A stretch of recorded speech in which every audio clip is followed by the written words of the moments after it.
halkani waa bartan YouTube ku leenahay Abdul Allah News waxaan dib ugu soo dhawaado wixii waraan oo caalamka idinka hayno warkaasi waxa uu diyaar aniga Cabdisamad Yuusuf ah ku soo dhawaada xaflad meher oo kulmisay cuqaal siyaasiyiin iyo waxgarad ayaa waxa ugu horeyn halkaasi hadal ka soo jeediyay سعيد عبد السمد عري oo ka tirsan mudanayaasha golaha deegaanka ee caasimadda Hargeysa oo mudooyinkii oo dambeeyay kulka saaxil magaalada madaxdiisa Berbera hadaba ugu horeyn سعيد عبد السمد Ismaaciil Sacuud Curay ayaa waxa uu ka hadlay arrimaha ka taagan laascaanood iyo dagaalada ka socda halkaasi isagoo oo ku baaqay in waqti xaadirka lagu jiro in la isfahmo isla markaasina uu isfahanku uu yahay muhiim hadaba waa ka Saciid oo arrimahaasi ka hadlaya ayaa hadaladiisa waxa kamid ahaa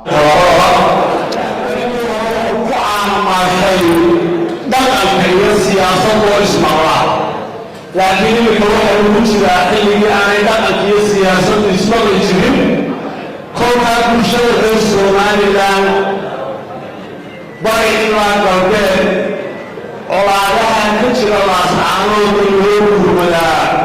وبين عانوا بالنور ولا يلقوا مهم وحلو هاي وأمر شيء وأمر شيء وأمر شيء اسمع القرآن هذه أي بشر اسمع لي واليوم وأعترفني أنا عبد السلام الله الحكومة كي يدلونا عبد الناصر الله يدلونا الحكومة كي يوم وخير قضاء من اللي عن الله عاصم يوم